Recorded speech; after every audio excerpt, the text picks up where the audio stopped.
अस्सलाम वालेकुम दोस्तों, मेरा नाम है असीम शफकत और आप देख रहे हैं हंसी टीवी। एक ज़माना था कि लोग इल्म हासिल करने के लिए मुख्तलिफ तकलीफ़ों को बर्दाश्त करते हुए कई कई महीनों का सफ़र करते, ख़ास तौर पर तारीख़ का इल्म जानने के लिए। लेकिन मसला ये था कि पूरी तारीख़ को जानने के लिए वो किसी एक शख्स की रिवायत पर मुकम्मल आंखें बंद करके भरोसा नहीं कर सकते थे, क्योंकि हर एक हिस्टोरियन की बयान की गई हिस्ट्री दूसरे हिस्टोरियन से मुख्तलिफ हुआ करती।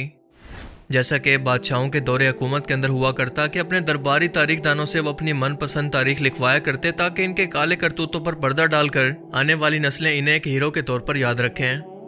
पर आज दौर बिल्कुल बदल चुका है। दुनिया बहुत ही तेज़ और एडवांस हो चुकी है और किसी भी शख्स के पास आज इतना टाइम नहीं कि कई सौ सफ़ों की किताब को सिर्फ एक वाक़या को जानने के लिए बैठकर पढ़ता रहे, बल्कि इसकी बजाय टीवी मीडिया, सोशल मीडिया और डिजिटल सिनेमा जो कि आज हर शख्स की पहुंच के अंदर है, ख़ुसूसन नौजवान नस्ल अपनी तारीख को इसी 2 से 2.5 घंटे की फिल्म या फिर ड्रामा सीरीज़ को देखकर सीख रही है, जो कि सिर्फ इसी सूरत के अंदर फ़ायदा मंद है जब वो मुस्तनद हो और आपके किसी दुश्मन ने प्रोपेगेंडा के लिए तैयार ना की हो। और आजकल भारतीय फिल्म इंडस्ट्री के अंदर इसका अरूज है, क्योंकि ये लोग सच और झूठ को मिक्स करके इसके अंदर हिंदू नस्ल परस्ती या फिर देशभक्ति को डालकर ऐसी प्रोपेगेंडा फिल्में तैयार कर रहे हैं जो कि अच्छा खासा मुनाफा भी कमा रही हैं। लेकिन अफसोस कि इनके अपने ही लोगों को हकीकत से दूर करके एक फिक्शनल तारीख के अंदर ले जा रही हैं, जहां इस फिल्म का मकसद यानी असल तारीख को बताना ख़त्म होकर एक एंटरटेनमेंट फिल्म के अंदर बदल जाता है, जिसको आप एक हिस्टोरिकल फिल्म तो बिल्कुल नहीं कह सकते। इस्लामी तारीख भी क्योंकि एक जगह पर किसी एक किताब के अंदर महफूज नहीं, लिहाजा मुस्लिम दुनिया के अंदर भी नौजवान नस्ल के लिए कई ऐसी फिल्म्स और ऐसी ड्रामा सीरीज बनाई गई हैं जिनको मुकम्मल देख लेना आपके लिए तारीख की कई हज़ार किताबें पढ़ने से बेहतर है।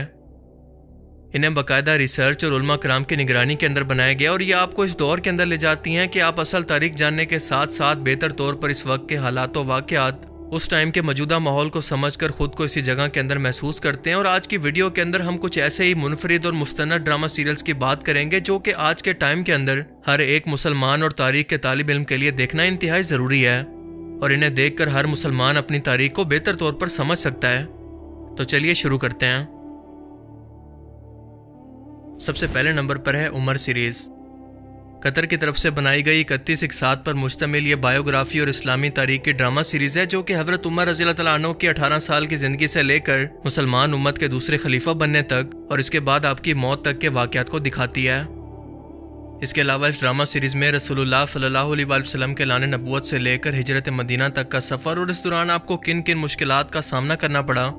इसके साथ साथ आप सल्लल्लाहु अलैहि वसल्लम की वफ़ात के वक्त मुसलमानों के हालात कैसे थे,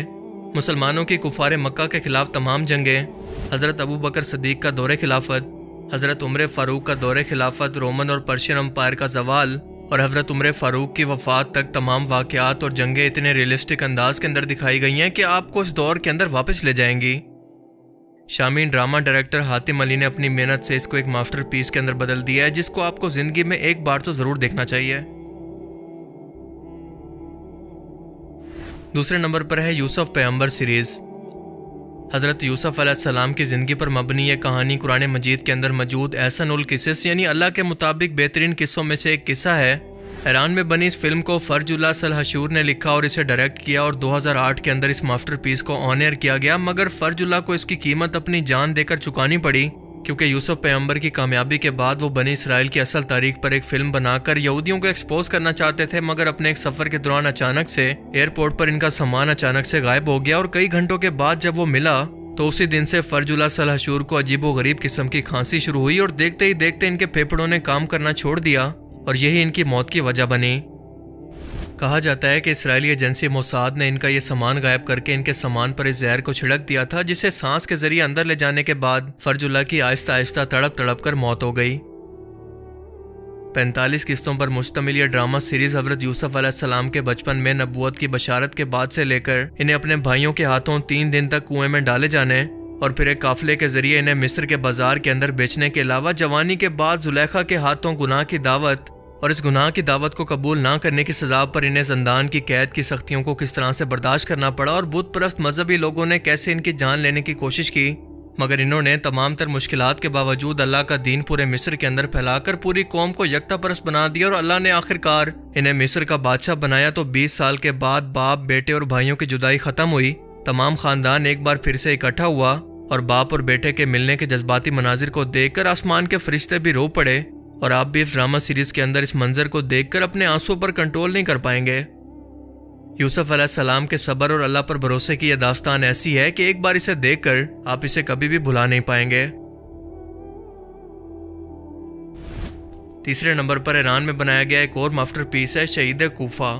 جو حضرت عمر فاروق کی وفات کے بعد حضرت عثمان بن عفان رضی اللہ تعالیٰ عنہ کے خلیفہ بننے سے لے کر مولا علی علیہ السلام کی خلافت اور اس خلافت کے دوران ان کو پیش آنے والی تمام مشکلات جو کہ بنو امیہ نے ان کے لیے کھڑی کی، اس کی عکاسی کرتا ہے، اور امام علی علیہ السلام کی امیر معاویہ سے جنگ جمل، جنگ صفین اور مولا علی علیہ السلام کی خارجیوں کے خلاف لڑی جانے والی جنگ نیروان کو بھی اس فلم کے اندر بہت ہی زبردست انداز کے اندر فلما کر دکھایا گیا ہے۔ اور ان جنگوں کی اصل وجوہات اور مسلمانوں کی خانہ جنگی کے پیچھے اصل سازشی کردار دراصل کون تھے، اس فلم کو دیکھنے کے بعد آپ انہیں آسانی سے پہچان پائیں گے۔ اس کے علاوہ رسول اللہ کے اہل بیت کی قربانیوں کو بھی جو کہ انہوں نے آنے والی مسلمان امت کے لیے دی، اس کا بھی بہتر طور پر اندازہ آپ کو یہ ڈرامہ سیریز مکمل دیکھ کر ہو جائے گا۔ نمبر 4 پر ہے فرج اللہ سلاشور کی ایک اور super hit Iranian drama series men of Angelos یعنی اصحاب کہف، جو کہ قرآن مجید میں موجود اصحاب کہف کے قصے پر بنائی گئی ہے، جس کا ذکر قرآن کریم کی سورہ کہف کے اندر موجود ہے۔ یہ کل 7 لوگ تھے جو کہ اس وقت کے ظالم بت پرست رومی بادشاہ دقیانوس کے ظلم و ستم اور جبری مذہب عیسائیت، جو کہ اس وقت مسلمان ہونا ہی تھا، کو نہ چھوڑنے پر جان کے خوف سے اللہ پر بھروسہ کر کے غار کے اندر جا کر پناہ لیتے ہیں اور 300 سال تک اسی حالت میں سوتے رہتے ہیں، کیونکہ اللہ نے ان کو آنے والی نسلوں کے لیے نشانی بنا دیا کہ جو بھی اللہ کی راہ کے اندر تکلیف اٹھا کر اس کے راستے میں نکلتا ہے تو اللہ کے لیے اپنے قدرتی قوانین کو بھی توڑنا کوئی مشکل کام نہیں۔ 1997 کے اندر ریلیز ہونے والا یہ ڈرامہ سیریل اس قدر خوبصورت انداز کے اندر فلمایا گیا ہے کہ اللہ پر ہر مشکل سے مشکل حالات کے اندر بھی آپ کے یقین کو مضبوط کر دے گا۔ اور آخر میں ہے مختار نامہ۔ 2010 میں 40 قسطوں میں نشر ہونے والا یہ ایرانین ڈرامہ امیر مختار سقفی کی زندگی اور امام حسین علیہ السلام کی شہادت کے اصلی اسباب اور ان کے کرداروں کی نشاندہی کرتا ہے۔ امام حسین اور ان کے گھر والوں کی شہادت کا بدلہ امیر مختار سقفی نے کیسے ایک ایک مجرم کو چن کر اور انہیں قتل کر کے لیا، یہ منظر آپ کو تاریخ کے کئی چھپے ہوئے حقائق سے اس ایک ڈرامہ سیریل کے اندر روبرو کروا دے گا۔ اس ڈرامہ کی سب سے خاص بات یہاں پر کربلا کی منظر کشی ہے، کیونکہ امام حسن کے خلیفہ بننے کے بعد اور اس کے بعد امام حسین علیہ السلام کی کربلا میں شہادت کے منظر کو حقائق کے ساتھ اتنے حقیقی انداز کے اندر دکھایا گیا ہے کہ مضبوط سے مضبوط دل شخص بھی اپنے جذبات پر قابو نہ رکھتے ہوئے رو پڑے۔ امام حسین کی شہادت کے بعد یزید کی بادشاہت کا قیام اور امام حسین علیہ السلام اور ان کے اہل بیت کی توہین کے مناظر، خانہ کعبہ پر یزید کی فوج کا حملہ، واقعہ ہرا جب مدینہ کے انصار صحابہ کی عزتوں، مال، جائیداد اور جان کو لوٹا گیا، یہ سب مناظر اس ڈرامہ سیریز کی کہانی کا حصہ ہیں، جو آپ کو پچھلی 1400 سال کی اسلامی تاریخ کو پوری ٹائم لائن کے ساتھ ایسے سمجھا دے گی کہ آپ اسے دوبارہ کبھی نہیں بھول پائیں گے۔ تو آپ لوگوں میں سے کس نے ان تمام ڈرامہ سیریز میں سے کتنے ڈرامہ سیریز کو پہلے سے دیکھ رکھا ہے، مجھے کمنٹ کر کے ضرور بتانا۔ مجھے امید ہے کہ آج کی اس ویڈیو سے آپ کو بہت کچھ نیا جاننے کو ملا ہوگا اور یہ ویڈیو آپ کو پسند آیا ہوگا۔ اگر یہ ویڈیو آپ کو اچھا لگا تو اسے لائک کیجئے، اور اب میں ملوں گا آپ سے ایک ایسی ہی نئی انٹرسٹنگ ویڈیو میں۔ تب تک کے لیے اپنا بہت سا خیال رکھیے گا۔ Thanks for watching this video. اللہ حافظ۔